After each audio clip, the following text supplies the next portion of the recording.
What happens when a beloved British icon walks into what should have been a friendly daytime television chat only to face the most brutal public humiliation of his career in just 36 seconds? One shocking comment would turn Sir Cliff Richard from gracious guest to defending victim and transform Denise Welch from television host into the most hated woman in Britain. The ITV studios hummed with their usual midday energy as Sir Cliff Richard made his way through the corridors toward the Loose Women set. At 73 years old, the legendary singer had agreed to appear on the show to discuss his upcoming tour and his decade-spanning career. What he walked into that Tuesday afternoon would become one of the most shocking moments in British television history. Cliff settled into the guest chair, his trademark smile warm and genuine as he greeted the panel. Denise Welch sat center stage as the lead presenter, flanked by Nadia Saha, Linda Robson, and Kay Adams. The atmosphere should have been welcoming, celebratory even. Instead, there was something cold in Denise's eyes from the very first moment. "So, Cliff," Denise began, her voice carrying an edge that made the studio audience shift uncomfortably. "Here you are again, still performing at your age. Don't you think it's time to hang up the microphone and let someone younger take the spotlight?" The question hit like a slap. Cliff's smile faltered for just a moment before he composed himself with the grace of a true professional. "Well, Denise, I think as long as people want to hear me sing, and I'm physically able to do it, age is just a number. Music doesn't have an expiry date," he replied. His voice steady, but clearly taken aback by the aggressive opening. Nadia Sala looked visibly uncomfortable, glancing between Denise and Cliff with concern written across her face. "I think what's amazing is how you've maintained your voice and your passion for so many years," she interjected, trying to steer the conversation toward more positive territory. But Denise wasn't finished. She leaned forward, her expression hardening. "That's all very romantic, Nadia, but let's be honest here. Cliff, your last few albums have been commercial disasters. The charts are dominated by artists who weren't even born when you started.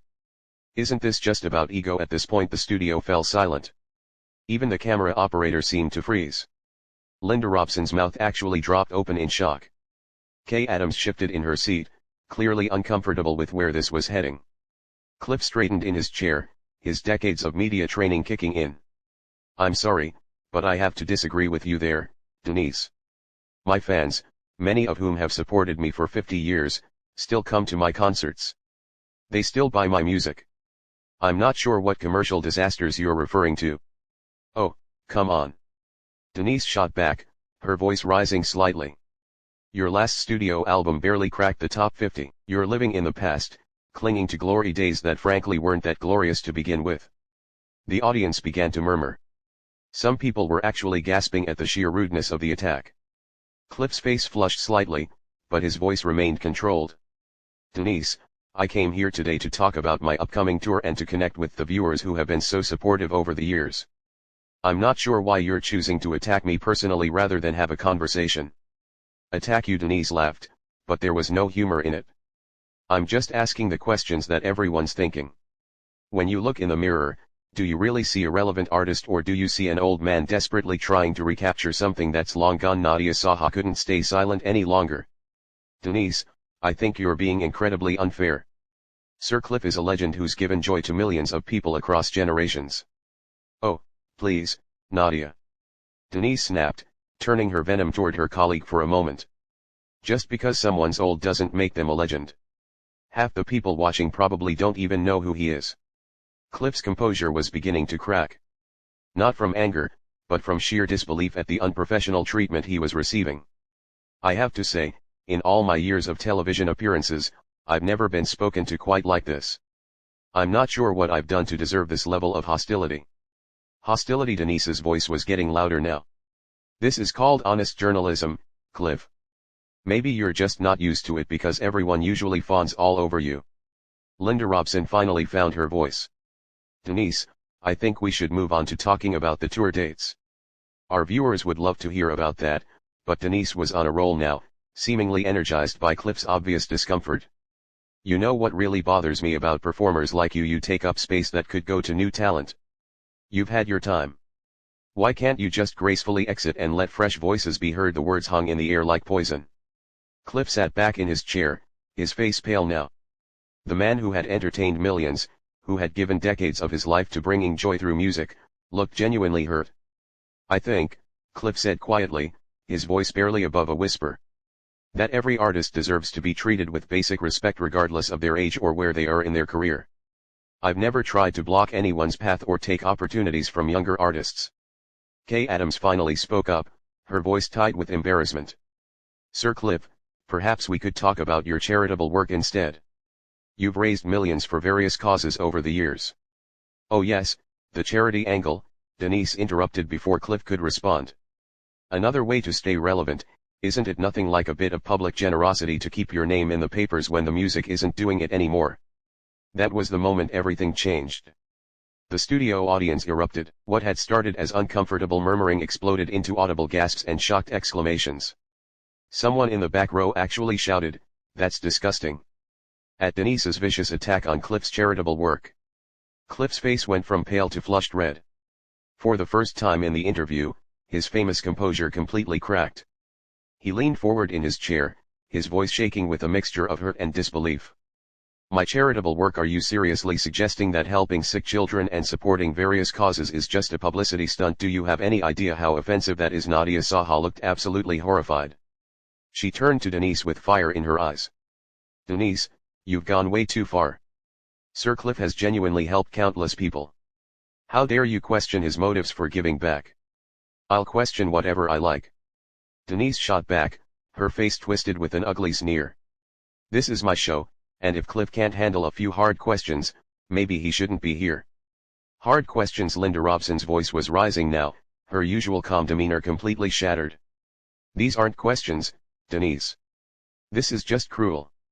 You're being absolutely vile to a guest who came here in good faith. Denise whipped around to face Linda, her eyes blazing. Don't you dare tell me how to do my job, Linda. I'm not here to stroke egos and throw softball questions at has-beens. The word has been hit Cliff like a physical blow. He actually recoiled in his chair, his mouth opening in shock. For a moment, he seemed unable to speak at all. Kay Adams stood up from her chair, something that never happened during a live broadcast. Her voice was shaking with anger. Denise, I cannot sit here and watch you humiliate a guest like this. Sir Cliff, on behalf of the show, I am deeply sorry for this treatment. Sit down, Kay. Denise commanded, her voice ice cold. Don't apologize for me doing what real journalists should do. Real journalists. Cliff finally found his voice. And for the first time, there was steel in it. Real journalists ask probing questions, yes, but they don't attack people personally. They don't mock someone's charity work. They don't try to destroy someone's dignity for entertainment. The audience began to applaud. It started with just a few people, but quickly grew until nearly the entire studio was clapping for Cliff's words. The sound seemed to infuriate Denise even more. Oh, playing the victim now, she sneered, raising her voice over the applause. The great Sir Cliff Richard, reduced to playing for sympathy from a daytime television audience. That was the moment Cliff stood up. The 73-year-old legend rose from his chair with quiet dignity. His face set in an expression of profound disappointment. The studio fell completely silent. Even the cameramen seemed to hold their breath. I have been in this business for over 50 years, Cliff said, his voice steady but filled with emotion. I have been interviewed by some of the toughest journalists in the world. I have faced difficult questions about my career, my personal life, everything. But I have never ever been treated with such unprofessional cruelty as I have been today. Denise opened her mouth to interrupt, but Cliff held up his hand. I'm not finished, he continued, his voice growing stronger.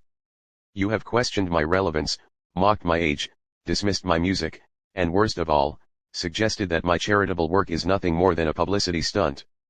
You have shown complete contempt, not just for me, but for the millions of fans who have supported me throughout my career. The other panelists sat transfixed. Nadia had tears in her eyes. Linda was nodding vigorously.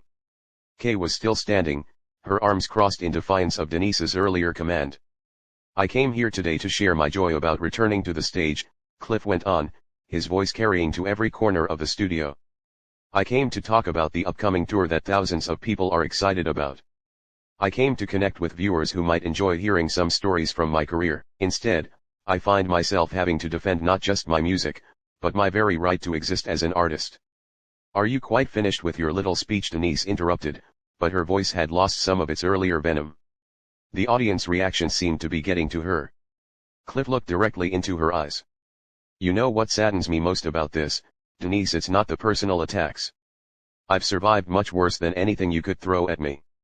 What saddens me is that somewhere out there, a young artist might be watching this and they might think that this is how people in this industry treat each other, that this kind of cruelty is acceptable.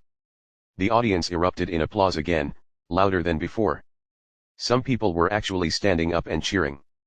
In the control room, the producers were frantically trying to decide whether to cut to a commercial break. Denise's face was getting redder by the minute. The audience's support for Cliff was clearly not what she had expected. Well, if you're so upset about being challenged, maybe you should stick to playing to your little fan clubs where everyone tells you how wonderful you are. There it is again, Cliff said sadly. The contempt. Not just for me, but for the people who enjoy my music. You're not just attacking me, Denise. You're attacking every person who has ever found joy in a song I've sung. You're dismissing their feelings, their memories, their experiences as worthless. Nadia Sawala couldn't contain herself any longer.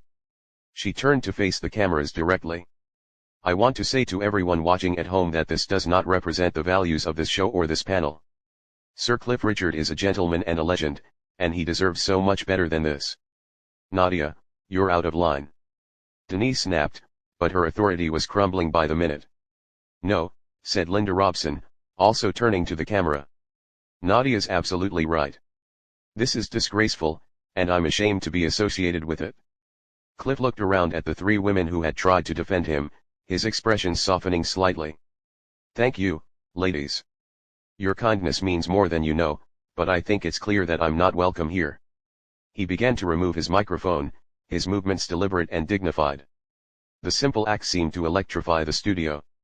The audience was on the edge of their seats, sensing that they were witnessing something unprecedented. Running away, Denise called out, making one final attempt to regain control. I thought you were supposed to be tougher than this, Cliff. Cliff paused, the microphone halfway off. He looked at Denise with something approaching pity. Tougher than this, Cliff repeated slowly, his voice heavy with disappointment. Denise, I've survived 5 decades in an industry that can be brutal. I've weathered personal attacks, professional setbacks, and public scrutiny that would break most people, but I've never confused cruelty with strength, and I've never mistaken bullying for toughness. The studio was so quiet you could hear the cameras humming. Every person in that room knew they were witnessing something extraordinary. Cliff Richard, the ultimate professional, the man who had never lost his temper in public, was delivering a masterclass in dignity under fire. Real toughness, Cliff continued, his voice growing stronger with each word, is treating people with respect, even when you disagree with them. Real strength is lifting others up, not tearing them down. What you've done here today isn't tough, Denise. It's just sad. Denise's face went pale, then flushed red again. The audience's reaction was clearly rattling her more than she wanted to admit. Don't you dare lecture me about strength. You don't know anything about what I've been through. You're right, Cliff replied quietly. I don't know your struggles, just as you clearly don't know mine, but I would never use someone else's pain as an excuse to inflict pain on others. That's the difference between us. The cameras caught every emotion flickering across Denise's face. Anger, embarrassment, and something that looked almost like shame. The other panelists watched in stunned silence as their colleague's mask of professional authority completely slipped away. Kay Adams stepped closer to Cliff. Sir Cliff, please don't let this experience taint your view of our show or our network. This isn't who we are. I know it isn't, Kay Cliff said gently, his natural kindness shining through, even in this moment of crisis. You three have shown me nothing but grace today. It's clear that this behavior doesn't represent the values you hold dear. Linda Robson was openly crying now. I'm so sorry, Sir Cliff. You deserve so much better than this. We all do. The audience began to murmur again, but this time it wasn't shock or gasps. It was a low rumble of agreement and support for Cliff. Someone shouted, "We love you, Cliff," from the back of the studio. Denise seemed to realize that she was losing the room completely. In desperation, she made one final catastrophic attempt to regain control. Well, at least when I'm forgotten, it'll be because I stood for something real. Not because I spent my whole career singing lightweight pop songs that meant nothing to anyone. The words hit the studio like a bomb. The audience reaction was immediate and explosive. People weren't just gasping anymore. They were shouting. Several audience members stood up, pointing accusingly at Denise. One woman yelled, "How dare you," so loudly that it echoed through the studio. But it was Cliff's reaction that truly stunned everyone. Instead of anger or hurt, his face showed something much more powerful. Profound disappointment mixed with genuine pity. "Denise," he said softly, his voice somehow carrying over the chaos. "I genuinely feel sorry for you. To live with that much bitterness, that much need to tear down others. It must be exhausting." The simplicity of his response, the complete absence of retaliation, seemed to deflate Denise entirely. She looked around the studio, taking in the hostile faces in the audience, the disappointed expressions of her colleagues, and the cameras that had captured every moment of her professional self-destruction. Nadia Sawalha stood up and walked over to Cliff. "Sir Cliff, would you please accept my personal apology, and the apology of everyone who believes in treating guests with dignity and respect?" "Of course, I do, Nadia. Your kindness throughout this ordeal has been a bright spot in a very dark moment." The audience erupted in applause for Nadia's gesture. The sound was deafening, a clear statement of where their sympathies lay. Denise sat alone at the presenter's desk, isolated and humiliated. Cliff looked one more time around the studio, taking in the faces of the audience members, many of whom were still clapping. He raised his hand in a gentle wave, and the applause grew even louder. "To everyone watching at home," he said, speaking directly to the cameras. "Please remember that kindness costs nothing, but it's worth everything. Don't let anyone convince you that cruelty is strength or that tearing others down builds you up. We can do so much better than that." With those words, he turned and walked toward the exit. The audience rose to their feet in a standing ovation that shook the studio. The three remaining panelists joined in the applause, their faces showing a mixture of admiration for Cliff and shame for their colleagues' behavior. As Cliff reached the edge of the set, he paused and looked back one more time, not at Denise, but at the audience who had supported him through the ordeal. He placed his hand over his heart in a gesture of gratitude that brought many people to tears. Denise sat frozen at the desk, watching as the man she had tried to humiliate, walked away with his dignity, not just intact, but somehow enhanced.